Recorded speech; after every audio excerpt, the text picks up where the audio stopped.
샬롬 출애굽기 강의 46번째 우리 찬양함으로 시작하겠습니다. 나를 통하여 나를 통해 주님 영광 받으시길 원합니다. 아멘.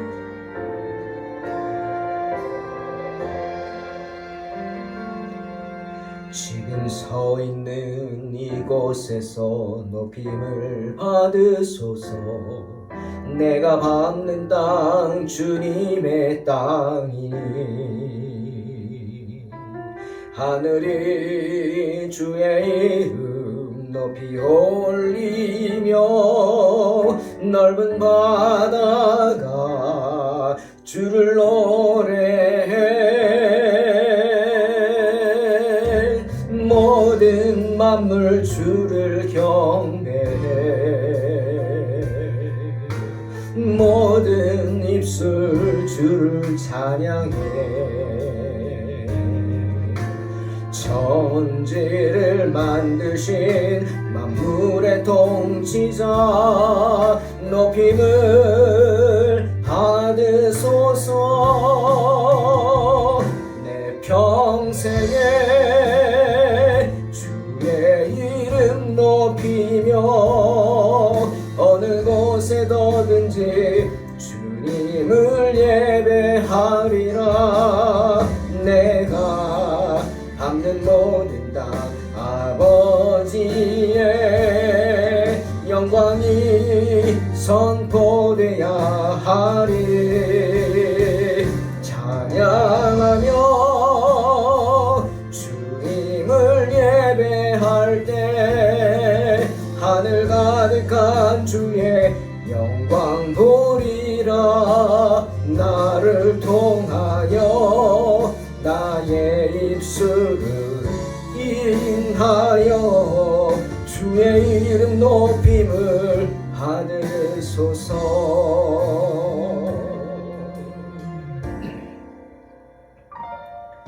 지금 서 있는 이곳에서 높임을 받으소서. 내가 밟는 땅 주님의 땅이니 하늘이 주의 이름 높이 올리며 넓은 바다가 주를 노래해 모든 만물 주를 경배해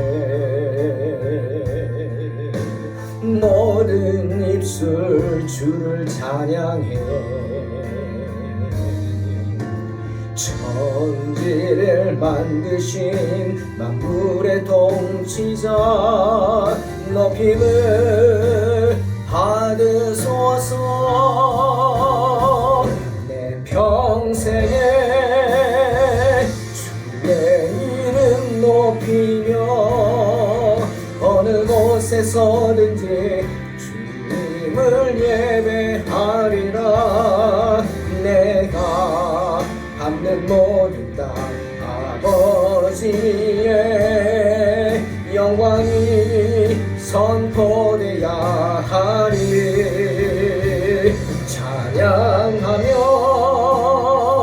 주님을 예배할 때 하늘 가득한 주의 영광 보리라. 나를 통하여 나의 입술을 인하여 주의 이름 높임을 받으소서. 내 평생에 주의 이름 높이며 어느 곳에서든지 주님을 예배하리라. 내가 밟는 모든 땅 아버지의 영광이 선포되어야 하리. 찬양하며 주님을 예배할 때 하늘 가득한 주의 영광 보리라. 나를 통하여 입술을 인하여 주의 이름 높임을 받으소서. 나를 통하여 나의 입술을 인하여 주의 이름 높임을 받으소서. 주의 이름 높임을 받으소서.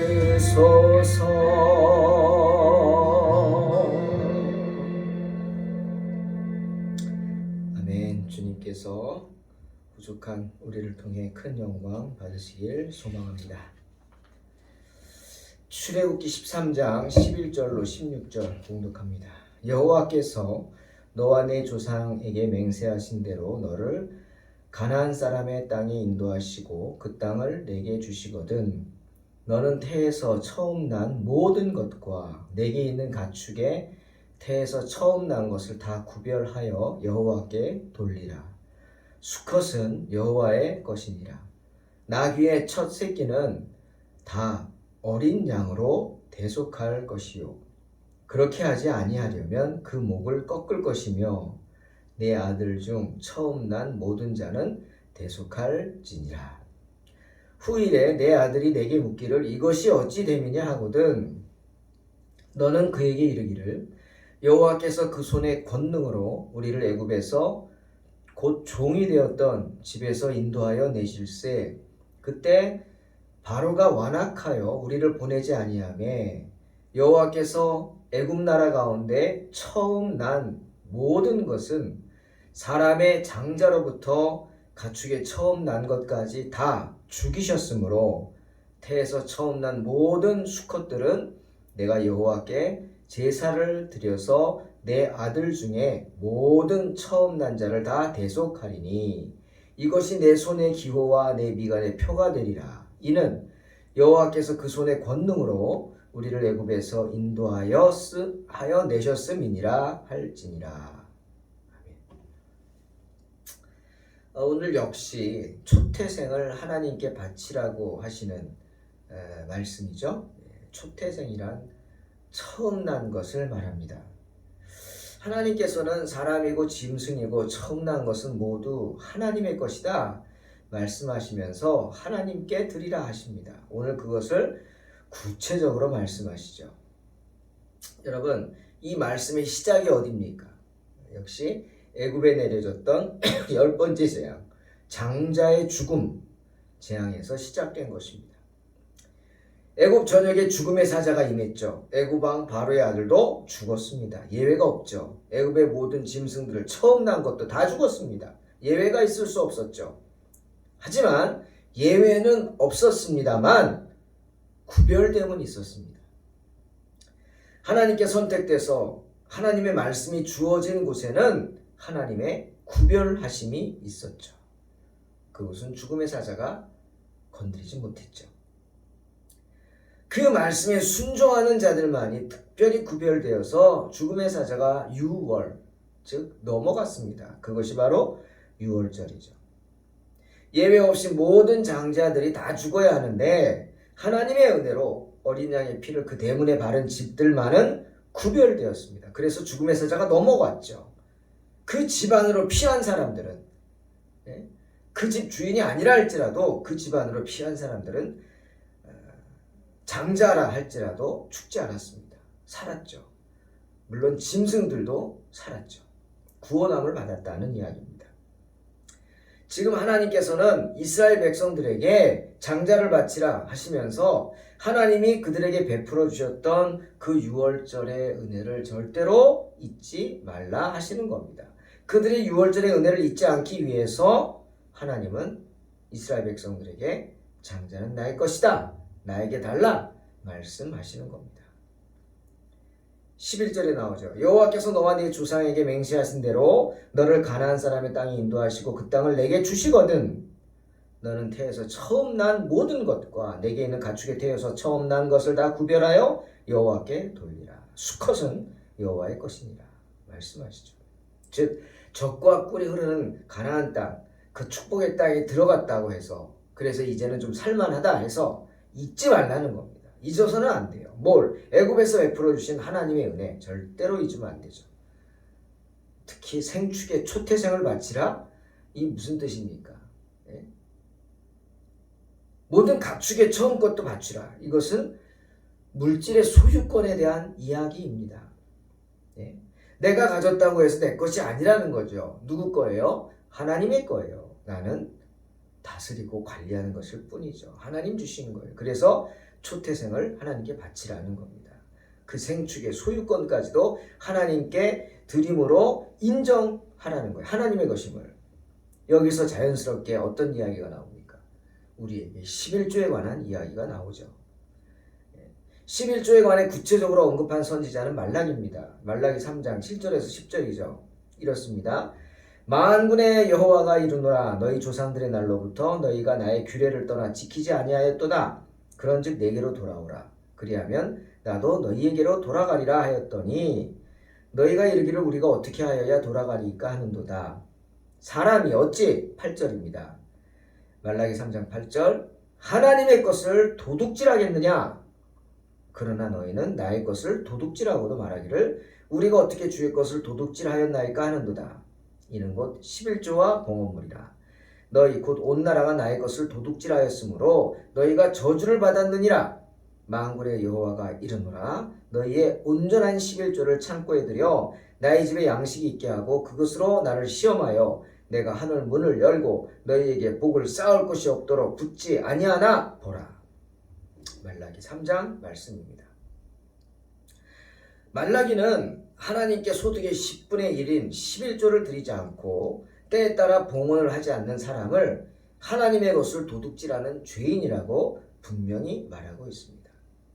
오늘 장자를 바치라고 하나님이 하시는 말씀, 생축의 초태생을 바치라고 하시는 말씀은 바로 이런 말씀입니다.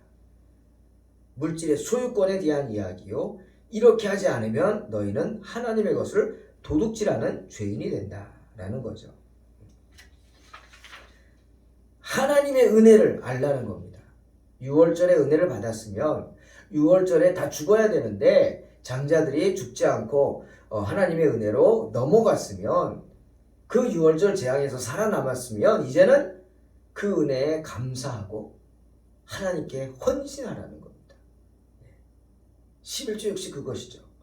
하루하루 사는 것이 내 능력이 아닙니다. 하나님의 은혜입니다. 내 것이 아닙니다. 하나님의 것입니다. 하나님이 주셨습니다. 하나님이 주신 하나님의 것을 철저하게 구별할 줄 알고 그렇게 하나님께 영광을 돌리는 삶을 살라 하는 겁니다. 여러분 하나님이 거짓입니까?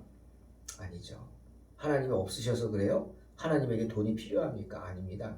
하나님은 돈이 필요하지 않습니다. 하지만 하나님의 몸된 교회는 이 세상에 있는 성도들을 양육하고 또 그 성전을 유지하고 또 하나님의 일을 하기 위해 물질이 필요하죠. 그것을 하나님의 사람들이 감당하라고 하는 겁니다. 네, 다른 게 아니에요. 교회가 다른 것에 손 벌리면 됩니까? 안 되잖아요. 하나님의 사람들이 있다면 그 교회를 섬기는 성도들이 감당할 수 있게 하나님이 복을 주십니다. 어떤 사람에게? 감당하려고 하는 사람에게 주시겠죠. 오늘 말라기는 하나님의 것을 구별할 줄 아는 사람만이 하나님의 저주를 피할 수 있으며 세상에서 하나님이 주신 것들을 풍성히 누리며 살 수 있다고 말하고 있죠. 오늘 본문으로 돌아갑니다. 13절에 나귀의 첫 새끼는 다 어린 양으로 대속할 것이요 그렇게 하지 아니하려면 그 목을 꺾을 것이라 하십니다. 여러분 왜 유독 나귀의 첫 새끼는 하나님께 바치면 안 될까요? 대신 어린 양으로 바꿔서 바치라고 합니다. 그렇게 하지 않겠다면 바칠 생각하지 말고 그냥 나귀의 첫 새끼를 목을 꺾어서 죽여버리라 라고 하십니다. 여러분 이거 참 중요한 이야기입니다. 왜 나귀냐고요? 나귀는 율법에서 깨끗하지 못한 짐승이기 때문입니다. 하나님 보시기에 깨끗하지 못한 짐승은 하나님께 바칠 수 없습니다. 왜 나귀가 그러냐? 저에게 묻지 마세요. 율법에 따라 그렇습니다. 하나님 보시기에 깨끗하지 못한 짐승은 하나님께 바칠 수 없고 그 목을 꺾어서 죽여야 합니다. 왜? 죄가 많으니까. 바로 저와 여러분에 대한 이야기입니다. 하지만 깨끗하지 못한 짐승이라 할지라도 그것을 통해서 하나님께 영광을 돌릴 방법이 있습니다. 그 방법이 뭐냐? 그것을 통해서 하나님의 은혜를 구하는 방법이 있다는 거예요. 그게 뭐냐고요? 대속물을 쓰는 것입니다. 나귀 새끼를 대신해서 하나님께 바칠 제물을 찾아야 한다는 것이죠. 그것이 뭐예요? 어린 양입니다. 때문에 우리가 주님을 뭐라고 부르죠? 세상 죄를 지고 가는 하나님의 어린 양이다 표현하죠. 이것입니다. 예.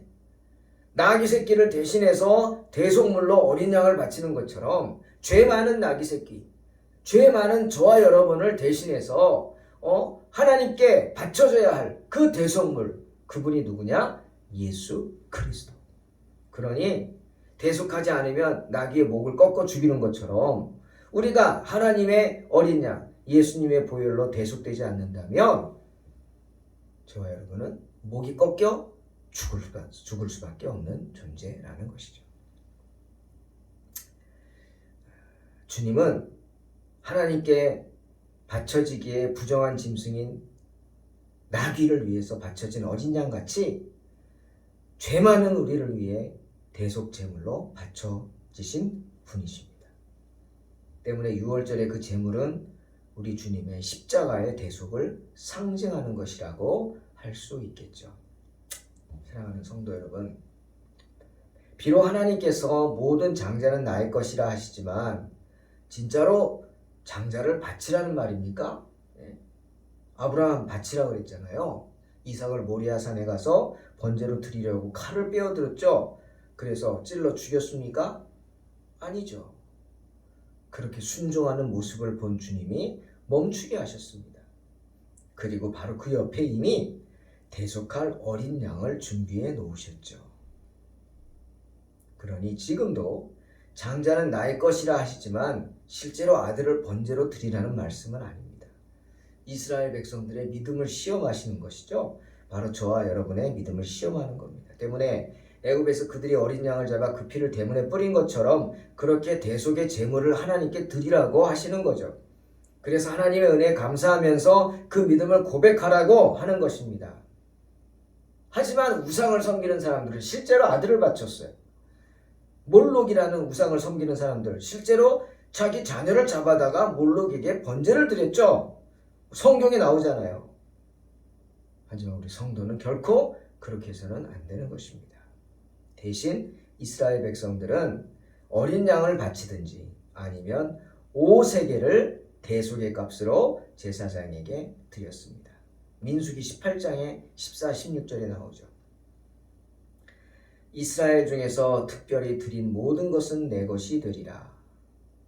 여호와께 드리는 모든 생물에 처음 나는 것은 사람이나 짐승이나 다 내 것이로되 처음 난 사람은 반드시 대속할 것이요 처음 태어난 부정한 짐승도 대속할 것이며 그 사람을 대속할 때는 난 지 한 달 이후에 네가 정한 대로 성소의 세겔을 따라 은 5세겔로 대속하라. 한 세겔은 20개라니라. 모든 것은 다 너희 것이라는 겁니다. 단 처음 난 것, 초태생만은 하나님의 것이다 말씀하는 겁니다. 그 하나님의 것을 드려야 함에도 불구하고 대속을 해야 될 때는 어떻게 합니까? 5세겔로 대속하라. 성소의 세겔을 따라 은 5세겔로 대속하라. 이스라엘 백성들의 장자는 이처럼 대속을 받아야 했습니다. 초태생을 대속하는 값이 뭐라고요? 율법에 따라 은 5세겔로 정해져 있었죠. 그리고 오늘 주님은 그것을 그 유월절의 은혜, 대속의 은혜를 14절에 16절에 자녀들에게 반드시 가르치라고 말씀하십니다. 유월절의 의식을 가르치라. 이게 뭡니까? 사랑하는 성도 여러분, 교회에서 행해지는 예식들, 우리 개신교는 그렇게 많지 않죠. 세례와 성찬 2가지 정도 있는데 이 교회에서 행해지는 예식들은 하나도 무의미한 것이 없습니다. 다 늘 의미가 있어요. 예를 들어 가톨릭에서 이렇게 향을 담은 그 향로를 이렇게 흔들잖아요. 그것도 방향도 의미가 있을 것이고 그분들에겐 흔드는 횟수도 의미가 있을 것이고 그 향로에 집어넣는 그 향도 의미가 있는 것입니다. 다 의미가 있어요. 왜? 그것들이 다 하나님의 메시지이기 때문에 그것은 귀에 들려지는 메시지가 아니죠. 눈으로 보여지는 메시지입니다. 우리가 성찬을 할 때 그 예수님의 피와 살 다 의미가 있는 메시지입니다. 눈으로 보는 말씀이라는 것이죠. 교회에 우리는 십자가를 달아놓습니다. 가톨릭은 고난당하는 예수님이 달려있어요. 그러나 우리 개신교는 빈 십자가입니다. 왜죠? 여러분 의미를 생각해야 합니다. 그걸 바라봄으로. 주님 거기 더 이상 달려 계시지 않아요. 우리는 고난 가운데 처참하게 마리아의 품에 안겨가지고 무기력한 그런 예수님을 섬기는 게 아닙니다. 그 은혜를 알지만 이미 주님은 십자가에서 부활하셨어요. 빈 십자가예요. 부활의 십자가, 승리의 십자가라는 거죠. 그 의미를 묵상합니다. 또 우리 교회에도 있지만 세례반이 있습니다. 세례반, 여기 보이시나요? 세례반이 있습니다. 이 세례반이 뭡니까? 세례를 위한 성물입니다. 항상 예배당에 세례반을 놓고 우리가 이걸 바라볼 때마다 부담을 가져야 돼요. 거룩한 부담. 세례를 베풀어야 되는데 그 말은 즉슨 전도해야 돼요. 불신자를 전도해서 매주 교회에 세례식이 있게 그렇게 우리가 전도해서 주님의 교회에 빈자리를 채워야 되는데 이런 부담감, 거룩한 부담감을 가져야 됩니다. 세례반을 보면서. 근데 우리 성도들이 이게 뭔지는 알지 모르겠어요. 세례식을 한번 해야 알겠죠. 그렇게 성물들 또한 그저 장식품이 아니라는 사실을 알아야 합니다. 예전들이 그러니 아무 의미 없이 행해지는 것이 아니라는 거죠. 그런 성례전의 은혜를 알라는 겁니다. 유월절의 은혜, 그 의식들을 자녀들에게 가르쳐서 알게 하라는 거예요. 그런 종교 행사의 의미를 우리가 자녀들에게 설명할 수 있는 그런 성도가 되어야 할 줄로 믿습니다. 자, 오늘 주님 분명히 장자는 나의 것이다. 나에게 바치라 그랬어요. 이 의미가 뭐죠? 그 말씀의 의미를 깊이 묵상하면서 그 의미를 깨달아 자녀를 양육하는 복된 성도들이 되시기를 주의 이름으로 축원합니다. 아멘. 하나님 감사합니다. 부족한 저희들을 통해서 하나님 영광 받아주시기를 원합니다. 우리는 연약합니다. 하지만 말씀을 통해 늘 자라게 하시고 성장하게 하시고 하나님의 은혜를 깨달아 알 수 있게 축복하여 주시옵소서. 주님, 6월절의 은혜, 장자는 나의 것이다 하는 그 6월절의 은혜를 깨닫고 항상 하나님의 은혜를 곱씹으며 그 은혜에 감사하는 복된 성도, 하나님의 것을 더 이상 도둑질하는 죄인이 아니라 하나님의 것을 하나님께 돌리는 복된 성도들 되게 하여 주시옵소서. 예수님의 이름으로 기도하옵나이다. 아멘. 믿음으로 유튜브 승리하시기 광고는 바랍니다. 구글에서 구매 가능성이 높